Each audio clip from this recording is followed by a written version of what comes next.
Hello and welcome to the NXT review on LOP Radio. This week, quite a few things happened. So, before in the past, when we've had a takeover, we've gone live or we've done a show later in the week and put that up as like a recording. But this week, this is the first time we're really doing this in the middle of the NXT review kind of era, I guess, of Laws of Pain Radio. Do we need to change the name? We're not Laws of Pain anymore. Nobody thought about that. But anyway, this week I have brought in, because it's a post-takeover show, which is becoming a kind of... what's the word? Yeah, it's kind of a recurring thing that's happening. You see, I've got the sentence. I can't think of the word. So, a recurring thing that's happening to bring JCool on. What is that? It's just such a blatant word as well. I'm really annoyed. The recurring thing that's happening is for JCool to come on this show, who is our NXT columnist over at Wrestling Headlines. And we're going to bring him on to talk about NXT and the repercussions of takeover, which is really easy on a show like this. So, welcome JCool, and that might be my best intro. Well, thanks for having me. I appreciate it. The recurring thing. Yes. JCool, the recurring thing. That's your wrestler nickname. Yeah. That's right. Yes. But yes, so this Sunday? This Saturday was NXT TakeOver, and it's fair to say it was a semi-era shift. I felt like Great American Bash was a big shift. It wasn't a takeover, but you know what I mean? It felt like a big shift because of the Keith Lee win. But this felt like a genuine era kind of stapling show with, you kind of make it stronger that Io Shirai's women's champion. You cement Karrion Kross and like lower down the card as well. It just kind of felt like Damian Priest as well, getting his elevation. So it felt like a genuine era shift. Which obviously when we get to what we're about to talk about, obviously that's a little bit different. It's a bit interesting. Lots of varying opinions. I was just majorly positive when I heard the news of the match for next week, but to see just a mix of opinions kind of surprised me a bit. But I'll explain the room, I'll explain the context first, the topic of the show. So you've probably heard the NXT Championship was vacated. Karrion Kross has vacated his newly won NXT Championship. And we started off the show with him vacating said title. Kross announced that he has separated his shoulder. Like, he loves the pain, but he's also a realist. There's no way they'll let him defend his championship in this condition. And he leaves the championship in the ring in front of the hourglass. Scarlett sets the logo on the Titantron aflame, I guess, just digitally aflame. As smoke rises, so it's real digital flame. And then it kind of settles down, and it does a great shot of the NXT title, just low down in front of the hourglass with smoke all around. That looked great. Karrion Kross in the background looking on at it as well. Just with the sentence of as well as may all the obstacles brace for when I return, or something like that. So I thought his promo was great. I just kind of like the dramatics about his whole presentation as well. So I thought it was done really well. But this led to a second announcement. So the irony, if Finn Balor wins the title next week after the champion separates his shoulder, the irony for Finn Balor, it all comes full circle as the pain that he has suffered himself, he reaps a reward from. So, William Regal, he announced to the world that next week, for some reason, NXT's on Tuesday. I don't know why. If it's a sports thing, I don't follow the America sports, or I don't follow the politics closely enough to know if there's a politics event. All I know, NXT's next Tuesday. They called it Super Tuesday, but they wrote it in like the font you normally see for like, get this spicy chicken. It was in like the spicy chicken font, so I read it as like super tasty. This is like, Super Tuesday, but you've given me a 4-way, it looks amazing, and so I'm calling it Super Tasty. The Super Tasty NXT 4-way will be taking place next Tuesday, and yeah, so it's 4 men, but it's not just any 4-way. First of all, the contestants are all kind of pillars of NXT. Finn Balor, Tommaso Ciampa, Johnny Gargano, and Adam Cole. In 4 pillars of NXT throughout the years is kind of putting it like. And Finn Balor in his promo, which we'll get to when we get through it in the card order, like his promo really hit on it like really well, really hard, and played off that. But yeah, it's not just any 4-way. With those 4 men, it is also a 60-minute Iron Man match. Or Iron Men match, because it's plural. They didn't pluralise, it's just the name of the thing. It's alright. But, so I've seen a mixture of this. So I saw that, and I saw the 4 guys, and my immediate reaction was, that match is going to be amazing. Pure, not just because of the spots they could do, but it's the way that all 4 of those talents kind of interweave their stories and arcs and callbacks. It's like, oh my, it's just a match which just screams that it's going to have depth to it over such a long period of time. Like, we are in for an adventure. We're in for a journey next week with these 4 men. And that the thought of that got me really excited. Then I go on Twitter and see quite a few complaints. It's like, well, shouldn't they be pushing somebody new? Why are they having to crown them this quickly? Could you not build to a title match and kind of build the anticipation that way? Instead, they're immediately doing a massive match. Like, really, this might not have happened in the past era of NXT, but in the TV era, this is a thing that will get a rating. Like, there's no way I'm covering it for Wrestling Headlines. I've got to watch it. But if I didn't have to watch it, I would definitely be watching this just because that 4-way sounds amazing. But JCool, as I've been going on for 5 minutes, that took quite a bit of explaining. What did you think when you heard about the super tasty 4-way? I want to backtrack briefly because seeing Cross have to give up the title so suddenly was a huge letdown, obviously for him. But as far as the last few months pushing him so hard to the top, he beats Keith Lee, which that's arguably a whole other conversation. And now, that whole, like you said, with Balor, it happened too. They were going to push him as the champ, and he gets hurt right away, and he has to give up the title, and it just screws with. I'm sure they had some planning for Cross and who was going to face him next. So, just on that level, it's a letdown for kind of the new era that you kind of prefaced with. You had a moment of it. It's like a firework. It's like, oh, there it is. Oh, it's gone now. So now we're back to the pinnacles of NXT. The match is going to be awesome. Absolutely. What a great booking to have those 4 vets in an Iron Man match. I don't think that's been done. I don't think a Fatal 4-Way Iron Man match has been done yet. I don't know if you can speak to that at all. I don't know if it's been done with more than 2 people. I can't think of it. Yeah. It's just been a singles thing, which has normally been for when there's been a long rivalry, they'll normally do something there. Or, of course, the last one being Seth Rollins versus Dolph Ziggler. With the fans just... I see. Yeah, and there hasn't been an Iron Man since, but that's not an issue in the current era because there's nobody to muck it up. You can just do it. It's just this era has kind of saved that from being a problem, and it's one of those that for me, in terms of match quality, it's going to be. I was going to say amazing, but I'm hyped for it. In terms of advertising to me and selling me the match, they 100% succeeded. It just screams it'll be amazing. But I'm totally with you that Karrion Kross having to vacate immediately when he was getting such a fantastic push. And it was so strong and kind of consistent with how he was being built the entire time. Then he wins the title. It's like, right, this is what they've been building to. How do they then follow through with that? What's his next story, essentially? And I was totally with you. And every point that it just sucks. That they've suddenly... This story they've been building for this big star to kind of take over NXT as a monster heel, and all that work's just gone. That's the wrestling world. It's obviously sucks. And the bright side is we get this. This amazing match. I do understand the people who want different things out of wrestling. If you do want to see NXT... Because it's another thing as well where NXT's constantly pushed forward, and this match feels like the opposite of that because it's harkening back and celebrating the past in some way as well. NXT's never really done that. The closest would be, I guess...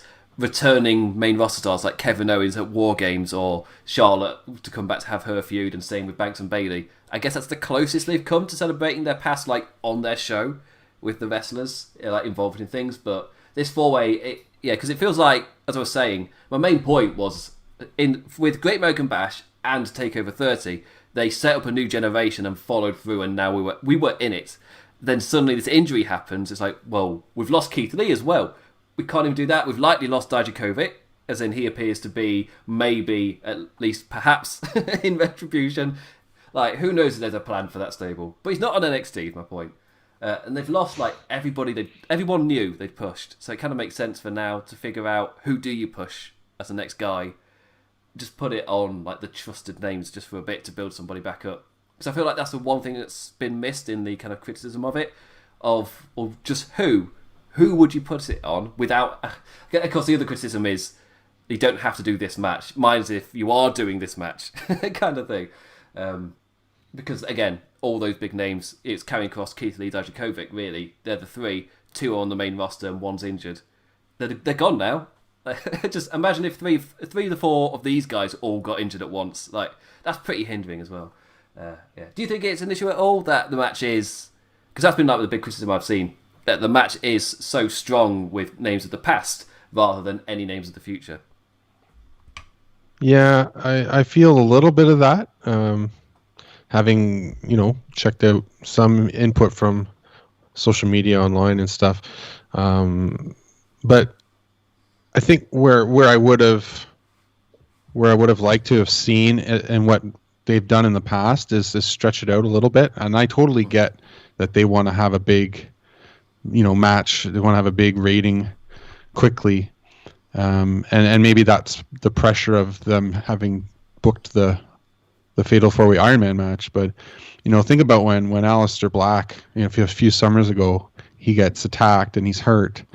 And how well they drew that out and they let that storyline ride for a few months until, we finally got the reveal.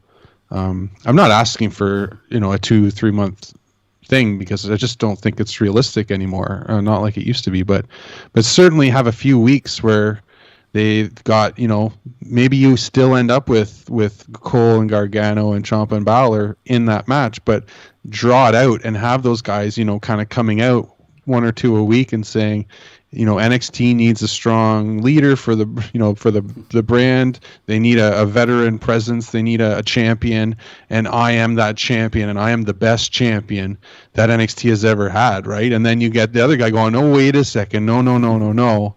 I'm the best NXT champion that we've ever had." And that way you kind of build up what we're already excited for, but you build it up more in the narrative so that it makes even more sense for us to be excited about, like, oh man, like these guys are really, intensely trying to prove, their manhood. They're trying to prove their legacy. Instead of like it just gets booked and thrown together and we're only carrying on that surface level of like the pleasure of watching that match versus you draw it out a few more weeks and you let those guys kind of talk it up and they all have the ability to do that. And now we're in really on that's the under level too. That's what I would have liked to have seen. Yeah, actually that's a really good kind of way, again, from somebody who's kind of like me, where it's like, I'm going to look forward to it. I'm not complaining, like, at all about this. But yeah, it could have always been built up a bit more, and this feels like it's a big idea that will spike a rating, and that's normally something we've never had to worry about with NXT. But that is a thing now, that on television they have to kind of try and do those things, especially with shifting a day as well, to like give you a proper reason to watch. Not only are they shifting a day, but they're shifting a day after we've had the second pay-per-view in a week, in Payback, or Playback as I was calling it, and we will have Monday Night Raw the night before, then it's into NXT. It's like, I can understand there might be just a little bit of fatigue, like, by that point. Oh, for sure. Like, for sure. On Monday, because I was considering, do I even cover Payback? Because I'm covering Jingu, the New Japan Pro Wrestling event. And running a baseball stadium, that's cool as hell. but with that happening, and with Payback, and I was just thinking, do I even cover it? Because I've got so much, and on Monday I was like, that can F off. Just no, it's not happening. I'm busy, it's fine. But I've done a 360 now, it's alright, I'll be covering Payback. You've pushed me into it. But I feel like by Spicy Tuesday, I've got loads of names for it. By Spicy Tuesday, they'll be fine, I reckon. It's because they've got that match. Even if people don't tune in for the bulk of the show, that match for me is appealing enough that it will do the job. The only thing that could hurt them is Raw being crap for me, like it was this week, where there was good moments in it. I think Randy Orton is on absolute fire. I think he and Drew are both amazing. Keith Lee himself was great. It was the changes out of his control that were weird, but like the show overall, it fatigued me. And after SummerSlam, I wanted more wrestling because I thought that was a really good show. I really enjoyed it. Then Monday Night Raw happened and I was done. Like, no, I need time off. I'm fatigued. So if I then have to watch NXT the next day in that mindset, so yeah. I wonder how many people I don't know, because you're the NXT guy, I don't know if I've ever asked, do you routinely watch the other WWE shows? There was a time, Imp, when I had time for that. But as a father of 2 young kids, it's just hard to watch. You just can't commit to that many hours of TV a week. That's it's been a running theme over here at Lords of Pain / Wrestling Headlines. Yeah. Just cutting back on just the amount of time. For me, it was more COVID, having my life situation completely changed with COVID. And Sir Sam, our writer, who also used to watch quite a bit, he's now mostly AEW and a bit of New Japan. Like, same situation. Yeah. We've got people who had time, but now they've got little ones, and little ones don't care. They don't care that there's a 4-way next week. But when they get a little older, then they may care, and then that'll be easier to watch that, you know. You'll have that. That's the hope. You'll have that moment that Doc had, where he was telling us about, because we were all complaining at WrestleMania, the latest one in New Orleans. Not the latest WrestleMania, but the last one that was in New Orleans. And they put Charlotte Asuka on like second, and loads of us were complaining, and then Doc just comes in and he used to say, like, my daughter, it was amazing. It's just, by the way, the fact that she could watch that, it's just like, I never would have thought about it from that perspective. He had an amazing father moment with his daughter just because that match was on earlier. So, yes, you got that to look forward to. That's right. Now it's hell and lack of sleep. But eventually, you'll get your brain back eventually. You'll be able to do Sudoku. Think about that. How amazing it will be. Right. Now we're going to go through the card in order of like the things that happened, going from, I guess, the start of the second match all the way down to the main event. And we'll just chip in with, like, I guess, takeover things as we go along. It'll happen. We'll end up tangenting a tad and takeover will come into conversation. So first off, they do that first segment, and then I go, Stu Bennett. Sonny Veer's like, sorry, no, that's his life name. Wade Barrett. Wade Barrett's in. It's just great to see the Preston man back in WWE. I've seen him like plenty all over. He was on ITV's like wrestling kind of foray that they did for like 1 or 2 years. He was a commentator on that, so he's done commentary on like mainstream TV over here in the UK. That was a few years ago now, though. That's why they started NXT UK. Like, Wade Barrett was on the opposite side of why that was kind of started in the first place. So it's a little bit of history. And I didn't realise how big a circle that is, because most recently he's been with the NWA and their relaunch, and he's been fantastic on there, doing a lot of commentary work on that as well. So now, with everything on hold, we've kind of seen NWA guys and girls just... Because Thunder Rosa, the NWA Women's Champion, she showed up on AEW. And with the title, I thought that was awesome. And then we got Stu Bennett. Sorry, Wade Barrett. I've been calling Stu Bennett for so many years. I've been able to drop his wrestling name and just call him Stu Bennett. But no, it's back into saying Wade Barrett again. But yeah, so he's been on NWA and he's been doing commentary work. So he's had more than enough experience. Like when they brought in Nigel McGuinness. Like, he'd been doing Ring of Honor for quite a bit. So he hadn't just jumped into this suddenly. Like, no, he's had experience outside of WWE of doing this. And obviously, like, he's Wade Barrett. He slotted him perfectly. It's like, hearing his voice again on a WWE product. It's like home. It's like home. Anyway, on to the NXT Tag Team Championships. JCool, we've got new champions. Febreze. We do. The champions, yes. And what do you make of Febreze as champions? Oh, wonderful. Like... Yeah, they're the right team to go to next. They've been the most consistent tag team of the COVID era. Let's call it what it is. Yeah. And they're fun. They're such a fun team to watch. They're great in the ring. The tag team division is just It's sad where it is now, but Breezango is not a sad part of it. You know, like, this is the right call to see them beat Imperium, and Eichner and Bartel are awesome in the ring too. This was a pretty good match overall, I would say. I wouldn't mind seeing them fight again, to be honest. Like, if Imperium was like, no, we don't accept this result, like, we're going to fight you again one more time. Like, I would be okay seeing a bit of a feud here, partly because there just really isn't a whole lot else going on in the tag division right now. You know, you've got Birch and Lorcan, who will always give you a good match. But even like Undisputed Era, and I'm sure we'll get to it, I would say things are changing there too. So after that, there's not a lot happening. Like, as I'm looking at my roster and my stats here, it's just like, it's brutal. So let Breezango have a go at it. Absolutely. I'm totally agree. And for me, the thing that it does the best is it's like a really natural transition to Mendoza and Phoenix. As in, you've got that set up. Yeah. You can just do that now. Really, really push that faction. I feel like Escobar, he could get above the cruiserweight kind of level, because I feel like the faction's really strong. They just need to like build up that consistency, obviously, which just takes time, and they're doing that really well. They're being quite innovative with his wins, I guess is a way to put it. We'll get to the match later. I'll call that finish innovative. But yeah, for Breeze have been consistent. And of course, just the immediate reaction of people like, that's Tyler Breeze's first title, which, like, in all of WWE, which feels a little bit weird. Right. Like, he was the, I guess, of that initial era of like Sami Zayn, Neville, I won't say Cesaro, but Cesaro was in there giving amazing matches. But yeah, Sami Zayn, Neville, I guess Bo Dallas, and Tyler Breeze.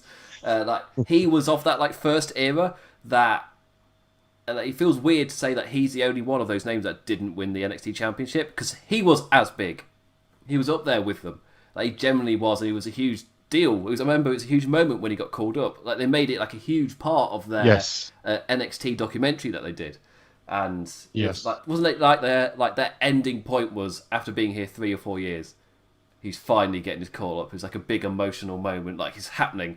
He's earned it. He's going up, and then bleh. Because then the NXT's main roster thing happened, and it wasn't just him. It was multiple people, and Keith Lee's like the first one in years that's hit the ground running, essentially, as a big deal. I think Kevin on Raw, I was saying, I think if I'm right, Kevin Owens is the first one that's genuinely hit the ground running. Closest would be Shayna Baszler. Then they temporarily turned her into a vampire for some reason. So yeah. Anyway, so I'll get through the match quickly. So we take. Sorry, I've lost myself in my notes. We've got new tag team champions. So take that, foreigners, which is a sentiment that's not quite the same when you're listening to a podcast with an Englishman and a Canadian. It's just like, oh, we're both foreign. Breezango attacking the heels as they were posing in the ring. The more serious demeanour on display right away. I mean, Fandango quickly found himself not getting out of the gates and on the end of beatdowns, but yeah, he was trying to find a way back in. Like, even after the tag was made, Breeze, like, seemingly repeating flow played out of the match. The heels were on top, but they were each making mistakes, and I like this pattern throughout, and Breezango capitalised every time. The champs staying in as they at least weren't slipping in unison, like able to reassert control and start the fight back for Breeze and Fandango all over again. But you get caught slipping too many times, eventually the stars align. Eichner messing up a drop kick in his tag move, Bartel getting caught, Breeze throwing super kicks, and Fandango flying off the top rope with a double leg drop to both men for the win. Breeze and Fandango win their first championships in WWE, and I kind of liked it. That's the end of that. Sometimes I think I need to add like a little note on the end of it, and that failed. Yeah, I take it. No, it was great. I take it you enjoyed the match. It was a great moment, and I like having that opening match being, you know, something of substance, and have a title match at the start just to get people engaged, and the tag team match is always a great way to do that. So it was a great start to the show after the Cross relinquishing the title. Right, and we have got to blast through, so let's get my notes back up. Don't know why I realised those. Tommaso Ciampa returns, everybody. Hooray! Yay! Oh, I just realised I've blasted through something. Blonde lady, I still haven't learnt her name. They don't say it, it's just she just turns up in interviews. Blonde lady interviewer is with Damian Priest, the new North American champion, backstage. Timothy Thatcher walks in and calls him embarrassing. In a straight-up match, Thatcher says that he'll show Priest just how unequipped his wrestling is. The champ pats his title and says, "Ha ha, looks like I'm more than well-equipped to me," and then just walks off like, "Ha, penis joke." Very funny, yes. Very, very funny. You're well-equipped. I get it. Yes, I get it. So Tommaso Ciampa is back. He faced Jake Atlas. For me, perfect choice of a lad to get beaten down. There's something about him where you're like, oh no, Jake, no. But he gets destroyed. So he did his job here. Ciampa, fair to say, bringing a tad of the aggressiveness back. Just like headbutting Atlas, stomping on the man, doing that draped DDT, which he doesn't call a draped DDT, as a proper name, I just can't remember it. Winning in quick fashion. And after the match, beating down Jake at ringside, the referees trying to usher him away, instead catapulting Atlas up into the steel ring frame, and Atlas selling it like he properly injured his larynx or something. Medics lift him onto a stretcher, but Ciampa attacks again, grabbing the man by the head and dropping him down hard with that draped DDT. This was an amazing thing, aggressiveness, just immediately asserting that he's heel, and again, you don't have the issue of the actual Full Sail crowd, who probably would never boo him, but because you have the faux crowd, they're like, boo! Just immediately. So that worked, and I thought, again, it's night for me, heel badass Ciampa is the best version of Ciampa, so it's great to see that back. Yeah, I think this establishes that in that Fatal 4-Way, you're going to have, I would say Ciampa's going to be somewhat of a heel here. Yeah. And Gargano certainly is. And Cole is just kind of, he's always on the edge of being face heel, and then Balor's a face. So that's good. That's a good blend for that match next week. And Ciampa's showing like he's got his edge back, because let's not forget in June. Oh, that was rough. Yes. That was a rough way to be sent packing by Karrion Kross. So Ciampa's got a little more to prove here. So him taking this extra effort to injure poor Jake Atlas kind of makes sense. After that is an interview with Bronson Reed. But the talking point, I guess, is Austin Theory returning. Don't know what tone to talk about this with. I didn't follow what happened to him after, because he was one of the names brought up in the allegations. Then he disappeared, he got taken off Raw, and now we see him again with like nothing. And this is the second person this has kind of happened with, but I didn't follow his enough to know where it ended, if that makes sense. I only saw that initial thing, then he was gone off TV. So I just want to make a note of that it's the second person returning without really saying anything. And I do want to make the note that I don't think these things are just going to go away the way WWE are hoping, especially with Velveteen Dream. As in, this isn't a kind of mini thing that'll die out. This is a proper, like, the industry needs to change kind of movement. And I think they're assessing it completely wrongly. There's just not that kind of, like, a quick kind of take on it. Austin Theory brags about being on WrestleMania at just 22 years old, jokes that if he keeps working at it, Reed himself might make it when he's 55. The cheeky git gets a slap for his troubles. The best way to phrase what happened to him. Match number 4, Mia Yim versus Shotzi Blackheart. JCool, how are you digging Shotzi Blackheart? Shotzi Blackheart drives to the ring in a tank. Like, if that's not like waiting to sell like toys to the kids, I don't know what is. Like, let's get that Blackheart tank. That is gonna sell, right? Yeah, that's gonna sell for sure. And she's fiery in the ring. Like, her size isn't huge, so she's got to make up for it with the energy level and the kind of the move set that goes with a quicker pace. And she's doing well for herself, as far as just like making herself someone you want to watch in the ring. Still, there's been a few kind of rough around the edges moments, but I mean, she's new to the roster, so I would say in a year's time, she's probably still going to be there. She'll have grown leaps and bounds and probably be one of the top girls in the division. Yeah, I assume they're putting quite a lot of weight behind her, and that's really what this match signified to me. As in, they are giving her quite big wins, and they're building her seemingly quite purposefully. So it feels like within a year she could be one of the top names of the division or even champion, just because of how they're building her at such a rate. But at the start of this segment, Robert Stone came out. Amazing stupid looking glasses on that man. I was just laughing the minute I saw him. He laughs so much. So. It was the chain on him as well. It's just like, my God, Robert. Robbie E has changed a fair bit from TNA. He's just a weird... Oh, yes. He laughs at Mia for thinking he'd let Mercedes face her this week after what Ripley's been doing. But before he can elaborate, Shotzi drives out and over the legacy she goes with the tank. That's tank run over number 3 for Robert Stone. Happy healing, my friend. This was a fun match between two faces, starting off respectfully and building the competitiveness as they tried to catch the other out. Yim's experience over Blackheart coming into play, but Shotzi with a hell of a counter back in, and she capitalised to the fullest, quickly jumping on Yim after she just completely missed a dropkick and jumped off the top with the senton for the win. So, we saw, I guess, quick opportunistic ability there from Shotzi. So we've seen Hart before, but this was, I could win this, and then she does. It's like slowly building stuff. In terms of Yim, how have you been? Kind of with Yim's, I guess, recent character, I guess, is if it is really anything other than slow background presence, I guess. Well, I think having Lee leave is not helpful to her because they had that great little feud going with Gargano and LeRae, and you kind of see reality blending with the show, and it was great. It was good to see. I had no idea that Yim and Lee were together, and then I mean that's a tough tandem. You don't want to meet them in the street. They're gonna beat the crap out of you. But so that's a miss for her now that Lee's gone. But in the other respect, now she's got to stand on her own again and kind of continue. But I think she's already had her peak. Like she already had that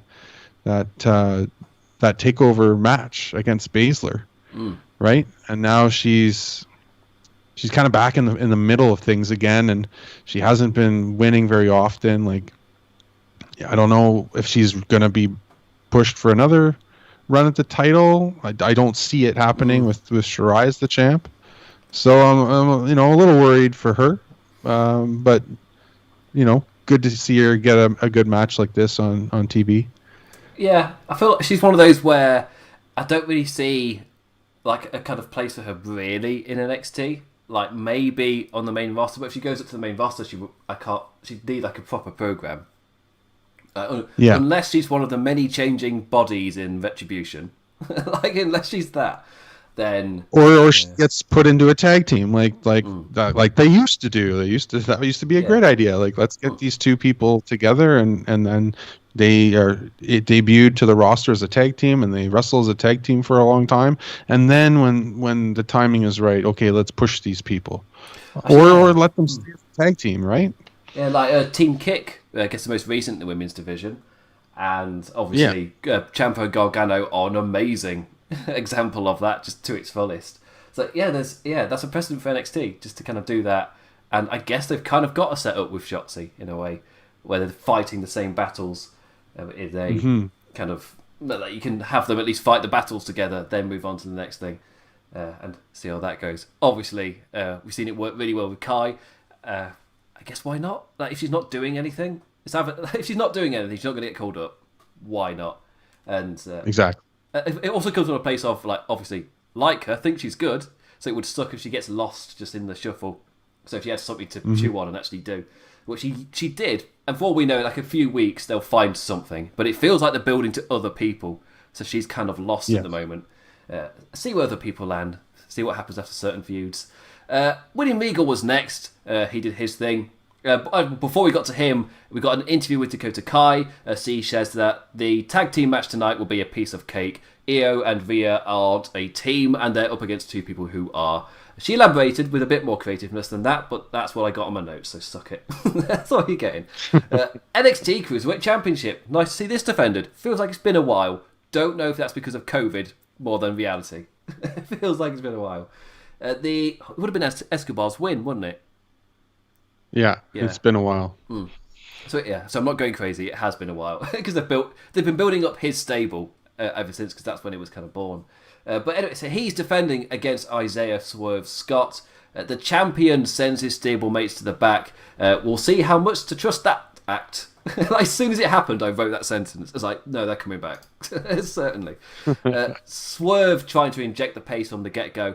Escobar slowing right back and wearing him down. However, Swerve showed his adaptiveness to wrestle at their game too, reversing into submissions of his own to wear down the champion.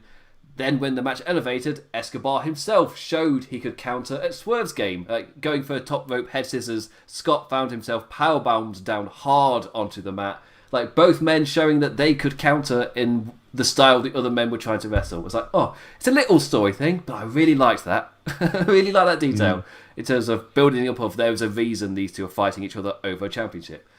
After the break, the challenger was throwing everything, striking with force, flying without respite, driving the champion down back in the ring, which was when the rest of Legado del Fantasma ran out to stop the momentum, but their leader couldn't capitalise. Swerve again staying in and fighting back. The new tag team champions ran out to deal with the additional men, and we were back to our original two, and that's when it dawned on me, oh yeah, that's who they'll wrestle. Yeah, this is really to get the titles on Legado del Fantasma. Okay, yeah, I like that. It's fine. It's alright. The flow more even, with both lads somewhat worn. Escobar falls to ringside and, so this is the point of discussion, dons a luchador mask, headbutts Scott and wins. So JCool, what did you read that ending as? Shenanigans, I think is what they call that. and wonderfully done. I also really liked that they kept Breezango involved, because they had teamed up for the 6-man tag match just a few weeks ago. So that was a great. It's the little things, right? Like you want to see those alliances kept. It's like, yeah, you were wrestling together a few weeks ago. Like, you didn't just have like a quick falling out all of a sudden one week because, oh, that guy never talked to me today. Like, I'm not going to defend him anymore. It's like, no, like, keep this stuff going, because yeah, they're, Legado del Fantasma is its own entity. Like, you're not going to beat them just by yourself, most likely. So, liked that a lot. Yeah, the shenanigans ending was fun, like you said. It adds to his character that he's pulling off things like this, and I would say serves the feud to go further. I don't know if Scott gets another title shot. I'd be surprised if that happened, but certainly, like you say, the tag feud, I think that picks up. Yeah, I don't know where Escobar goes next. They've got a few cruiserweights who haven't been on TV for a while, but most of them have losing records, so they've got to build up another contender, I think. Even Maverick, he's not super built up right now to come back and face him again. So they need to give this division a little attention. I felt like it had a lot of kind of momentum going when it was Leo Rush and Angel Garza. Like, they injected so much life into that NXT Championship scene. Then the tournament kind of set up stuff, but now it feels like it's just Escobar. As in, it feels like the division is only two people, because there's nobody else wrestling in it. There are no other cruiserweight matches on the show. There's no other characters being built up. There is 205 Live, but do you watch 205 Live? 205 Live still on? It's still on. It's still a thing. I think he got, because I think somebody was saying what was the worst show of the year to like Meltzer or somebody, and he was like, well, to be fair, the worst show is actually 205 Live, because like nobody cares, they don't care. It's just a show. Like, why is it even happening? Kind of level. So, what's the worst show? Raw, SmackDown, or AW NXT? The answer is none of them. It's 205 Live. That's right.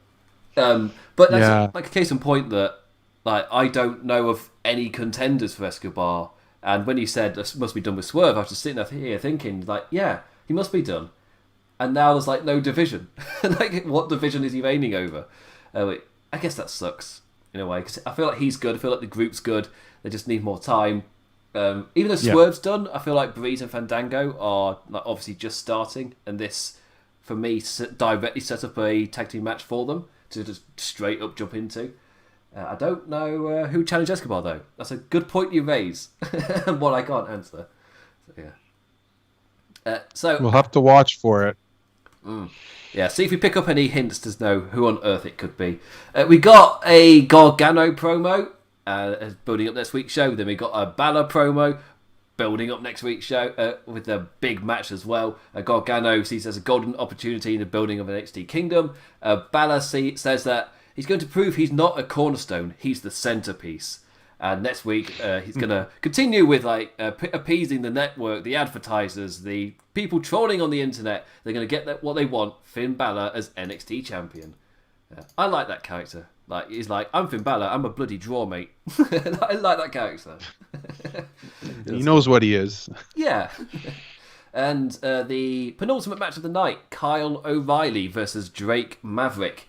So the bit people are reading into, do you also read that Kyle O'Reilly might be splitting from Undisputed Era?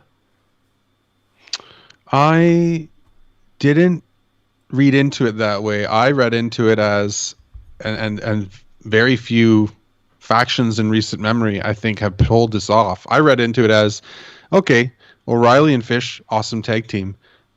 They can still be a team, but now they can branch out and do some single stuff. And O'Reilly, man, oh man, he is awesome as a singles wrestler. He's got all the tools. And if Cole's ego is allowing him to kind of have a go at the singles, there's your fresh face.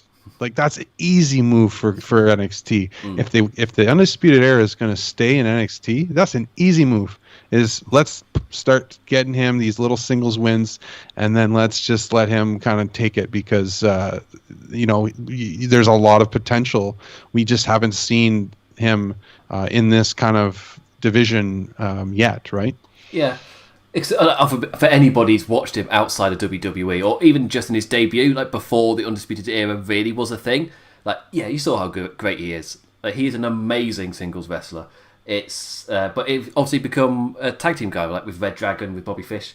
But Undisputed Era, they've already shown in the past with when Bobby Fish got injured that they can rotate who's the tag champs or the tag competitor, and it doesn't hinder them at all. Yes. I think that's the thing we learned. It was quite a good injury to have, of can you rotate Roddy Strong in there? Will it still feel like a unit? Yes. Can you substitute Adam Cole in? Will it still feel like a unit? Yes. So suddenly, suddenly kind of Roddy's free. To actually, he could just swap him with Roddy Strong. And I felt like this week, if Fish and Strong are on the same page, cool. They're the people on the same page. Send O'Reilly's single star. It's That's right. Yeah. Especially when Strong gets featured in a North American Championship tournament, that cements him as well. I feel like word for word agree with you. If you're going to keep Undisputed Era in NXT, why not change up the dynamic a bit? And one really easy way to do that is you've got an incredible single star right in front of you in Kyle O'Reilly. Why not give him some time and just rotate Strong into the more of the faction role that Riley's been in for the most little while? In my notes, I wrote it as O'Reilly doesn't join in. O'Reilly slides out of the ring when Dane charges. That was it. No commentary. I noticed those things happened. We'll see what that means. I guess a really quick sum up of the match would be Drake and Dane were pissed off after Undisputed Era jumped in on their match a couple of weeks ago. So the wee man of Birmingham, England attempted some retaliation. It goes really well. It doesn't. He finds himself fully trapped in a heel hook and tapping out in pretty quick time. That's when Dane comes out afterwards because Fish and Strong are stomping all over the Englishman. O'Reilly not really joining in, but Dane charges to the ring, takes out the other two and looks at O'Reilly. O'Reilly's on the outside. And to kind of lead into what you were saying, with that dynamic, you could just immediately do it next week. Or maybe in 2 weeks, Dane versus O'Reilly. You've set it up. Yeah. Just That's right. Jump on it. Interview with Ripley. Asked whether her and Io are really allies. Ray is of course not. I was making the statement that the NXT Women's Champion is mine now. But if Kai wants me to step aside, why doesn't she make me? Because Kai's entire promo was built upon the fact of, they're not friends. We've got an easy win here. And Ray's yeah. So just breaks it down immediately. I really like that. Got Adam Cole's promo, and his statement is, it's one thing to hold the NXT Championship once. That's bad note writing. It's a whole other ball game to hold it twice, and that's exactly what he's going to do. Pretty standard, I'm going to win the Rumble speech, but it was all right. Main event. We didn't get a speech on Ciampa because we got that visually. That's all right. He said what he wants to in his match. And did we talk about who we think is going to win the 4-way? No, we didn't. Who do you think is going to win? Yeah. I like Balor as the winner. I think he's got the most momentum out of everybody. He's and especially at takeovers. He hasn't lost at takeovers since he's returned. To be honest, I mean, Ciampa's back, and that's great. He has no business being in this, and especially winning because of the way he got trashed by Cross. Like, he needs to build it back up. And Gargano's just lost a North American title shot, so like he's even weaker. Cole, at least he beat an NFL player recently, so that's something. And it was a great match, by the way. I just want to throw that in. Loved watching that match on Saturday night. So for me, it's Balor or Cole, and I don't see them giving Cole back the title. So I think it's Balor. I also want to give that sentiment. Pat McAfee Cole was fantastic. It was my match of the night. The ladder match is fun chaos. It's not quite the same without a crowd there, but it was like some of the spots were crazy and awesome, and it escalated in a fantastic way.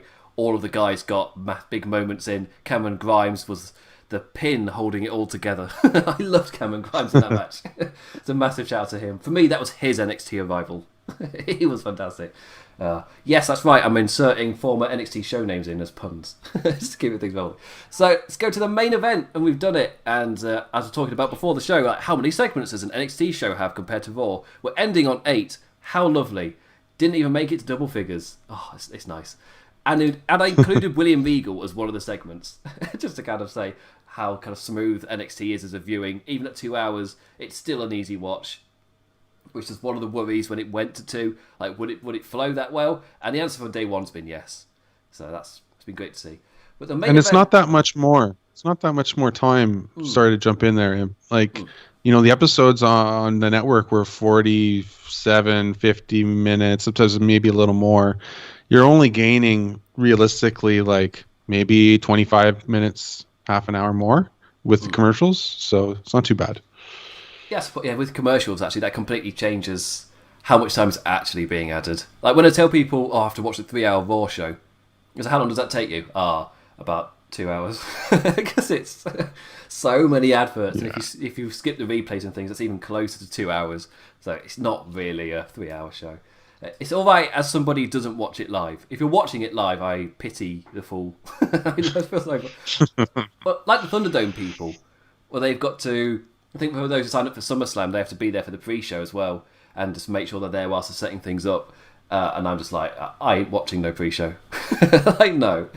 Plus, you don't want me on the Thunderdome thing, because I'm not making noise at midnight in my bedroom whilst I'm writing notes, sat on my ass. That's not happening.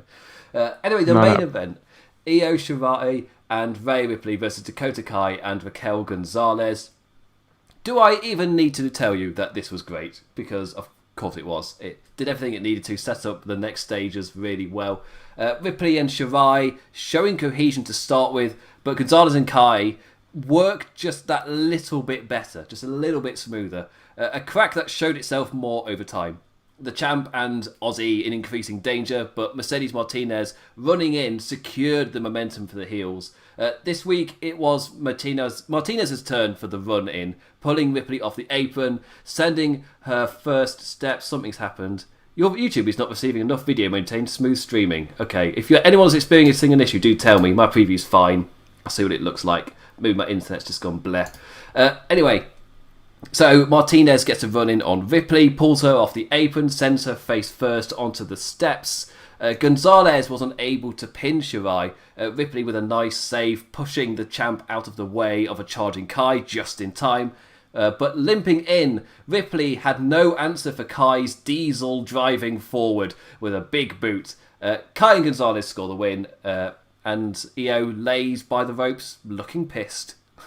So yeah, what did you make of this main event? So great to see multiple feuds kind of blending together here, right? Since Ripley came back on Saturday, you kind of think like, oh, she's back to claim what was hers, and then she's going to challenge Shirai, and she is not going to be able to challenge Shirai because she has too many other people trying to take her down and put her in her place. So I really like that Martinez, again, continuing that Robert Stone brand is kind of getting in people's way. That's great, because then that satisfies, for Ripley and Martinez and the brand, for them to feud for at least a few more weeks. So that's covered. But then, Ripley still is going to be pissed off, at Gonzalez and Kai. So there's that they can come back to. And then it continues the Kai, Gonzalez, Shirai feud from TakeOver, which has, I think, more room to grow from what they had. A great match on Saturday too. I would say, like, that was maybe my second favorite match of the night. I really liked how well they were matched up, and I felt the pace of that match was really engaging, and you saw it again last night that they work really well. They fight well against each other. And Gonzalez, nice, nickname there, the Diesel Presence. That's what I'm getting from this too. She's just kind of the woman waiting in the wings, waiting to be the next, one to push up. And that's a great way to do it. Yeah, it's done really well. That's the best way I can explain it. It's been done really well, and they're building that up to a point at the moment where they feel like a tight unit with no kind of chance of anything going awry at the moment, because they're such a tight unit, and that's what this tag team showed. And yes, they won with stuff, shenanigans going on, but they won, and that's all that matters. That's what they said, and they went and won. So that's right. And building it up nicely. For me, the best kind of building up, like when you are going to turn somebody heel, not heel, but when you turn somebody on the team, where we're at now, where there's no hint of anything going awry, they genuinely feel like a unit. That means you've accomplished it. Like, well done, just well done. And of course, they can always use the fact that we're just blatantly seeing, of course, Shawn Michaels in NXT now. Of course, we get a Diesel. Like, even saying that her nickname has been kind of semi-officially been given as Big Mama Cool, I think it was. Oh, wow. Properly play, as in not even hiding it. Just full on leaning into it. Like, she is Lady Kevin Nash. Just even that as a nickname is pretty good. It just works for her. Lady Kevin Nash. Like, that's great. And her delivery in an interview as well, when she was just saying to Rhea Ripley that you've messed up, essentially. Like, yeah, she feels like a threatening thing, and that's something that, again, Diesel nailed. It was that feeling like, I'm the big guy who's going to beat you up, and you've messed up because you've got in this situation. It's like, oh, yes, I really like that. It's your own fault. And my favourite thing about that is you can then... my example was going to be Brian Kendrick and Ezekiel Jackson. So it's not exactly the best, but if anybody remembers that, where Kendrick was a bit of a prick and Ezekiel Jackson was the big guy, and you saw the big guy beating up the little people on behalf of the prick. So when the prick goes too far and eventually just pisses off the big guy, you know what's going to happen. And I just love when they set it up like that. Don't know why that was my example when we've just been talking about Shawn Michaels Diesel. But I went to it. 2009 SmackDown. No one references it. 2008. Anyway, that brings us to the end of the show. A solid NXT. A really easy watch. In terms of like the reports and things that happened, I guess I'm interested to see what the ratings were, just because it's another NXT without AEW. And last week, the numbers didn't really jump up, and it was really interesting to see AEW hold their same numbers on a completely different day, like on a Saturday night. Like, that was, for me, I was like, oh, that's really good, just for wrestling overall. Because I've said it before, if somebody that is being loyal to just one of the shows and not watching the other one, you're losing out for some weird brand loyalty reason. I don't get that. Just watch it all. Wrestling's great. solid NXT, and we've already talked about where things might be going and TakeOver. Again, overall, did you enjoy TakeOver? TakeOver, was pretty good overall. It wasn't. I don't think it hit the level of In Your House. I thought In Your House was more strongly booked overall, and match wise a little more engaging. But I don't, as far as I always like to look at the end of the NXT season for me is this summer one, because for Brooklyn they had it for 4 straight years, and that was kind of the highest, the top takeover, just narrative wise. A lot of people still look at the takeover in April, and especially this year you just can't do that. So for me, this is the end of the season, and now we're starting something new. It didn't, I don't think it met Toronto from last year, and how could it, in a way, right? Not having the fans there does change how we receive the show, absolutely. But it was still a decent enough show, and certainly the wrestlers on it, everybody showed up. There wasn't a match that was I'll never watch that again, or I'll never talk about that match. But it just didn't meet the level that usually you would see in August. Yeah, and it how could it? If fans were there, then maybe. Exactly. But in the current era, I can totally understand it. There isn't that level of oomph to really drive in front of the massive crowd as well, to really drive it, just to force that next gear. But again, enjoyable show. And I felt the ladder match was full of guys that kind of trying to do that, but in the environment, it's a bit weird. It's not quite the same. It's something a comedian told me was when you hear a certain reaction from a smaller crowd, in front of a bigger crowd, that's a massive reaction. You tell that same joke and then hit, you get completely different noise and feeling from it. And so same here. You get a certain reaction from the faux fans, in front of a live crowd, that absolutely kills. And they have an incredible reaction to it. Anyway, perfectly well-flowing NXT show, built up to next Spicy Tuesday. I've used it one twice now, damn it, I had so many. I'm going to have to order... Spicy Tuesday. I'm going to have to order spicy chicken to watch that show with next week. I've committed. Do you guys have Popeyes over there? Oh, no. I've got... Oh, that would be amazing. I think we've got Popeyes maybe in very few locations. They're not nationwide, really. I think they exist. They definitely exist on mainland Europe in certain countries. Right. I think Spain, maybe Italy. I'm not sure about that. Anyway, so I realised I could go on a massive tangent trying to remember all the different ones. But now I've got Nando's. I can order Nando's. There's Just Eat and Uber Eats to come over. Nice. So yes, I can order in chicken. I don't have to leave my house. That's been my favourite thing about lockdown. And worst thing in terms of health. So it's just being able to just order in delicious takeaway and things. They've really upped their game during lockdown, and I really appreciate that as a person who likes food. Anyway, it was great to see Wade Barrett back and to hear his voice in our ears all night long. He says he's going to be back next week as well. I'm assuming he's just temporarily there whilst Mauro Ranallo is away. So once Mauro's back, I don't expect Bennett to stay there, but you never know. He could leave. I said Bennett again. I'll get it right eventually. It's all right. If he goes back to being Stu Bennett, then all this effort was a waste of time. It's just for 2 weeks trying to get the name right. It doesn't even matter. I will be back on Sunday for Aftershock 4 Payback with all that build to that card, all the anticipation of we're doing a thing. Okay then. That's the hype. So hopefully it'll be alright. JCool, do you want to plug all of your stuff? Yeah, I just released the updated NXT rankings from basically COVID era, so from March 12th all the way up to last night's show. So for people who haven't been following that closely, the rankings just give you kind of a snapshot of where things are and in NXT.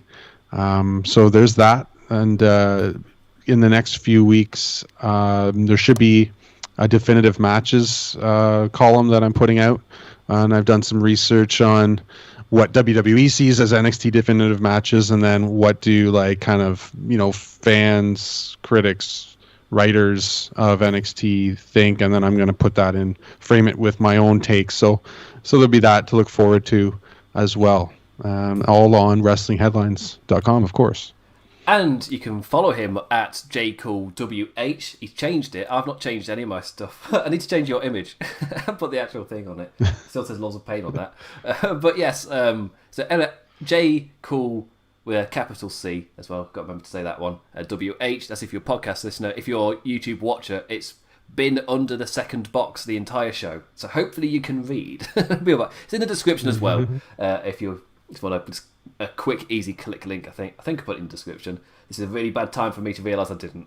And you can follow me on Twitter at the Damn Implicat. I will be live after Aftershock. I'll be posting a column for New Japan Pro Wrestling's Jingu show. I was maybe planning on doing a live show with Shaman or Jeff, but I've had to pull out. So again, just middle of a Saturday at the moment. Things sometimes happen, so I'm doing it as a column instead. So look forward to that as well. You can check out, as he just said, JCool's column went up early. For me, it was early this morning. So I don't know when you posted it or if you scheduled it. Hey, you're welcome, by the way. That was just for the European crew that came up on the morning. You did schedule it, right? You weren't actually up. I was up. Oh, you were up? I was definitely up. Oh, dear. Yeah. The life of a man with a little one. Already kind of explained that concept. So that column's already up, so you can go and read that now after you listen to this show, because this show's aired early. My column will be up after the New Japan show on Saturday, and they'll be live on Sunday. Then I'll be back on Monday for the Raw review as well. You can check out all the other stuff here on Laws of Pain YouTube. It's still called LOP YouTube, so that's all right. And what's happened recently? Oh, last week I put up a SummerSlam worst case roulette, where I did a full animation of a 40-minute video and put that up. The show was with Wrestling Shorts, who himself does short animations, and I thought it was fitting to do properly animate something. And that's why on Saturday I died. So if you want to know why that happened, watch the video. You'll see the amount of effort and why I died on Saturday. So with that all due, as YouTube tells me again, it's not receiving enough information, so I'm going to have to watch this back and see if it all fails. We'll see how it goes. So with that, I say thank you for watching, listening, liking, subscribing, commenting, just engaging at all, following either of us on Twitter, and for 5-star reviews or whatever podcasting you're listening to us on, because we go out to loads of them, so I don't know where you're listening to this. So with that, I say thank you for listening, and JCool says... Adieu, adieu. Adios.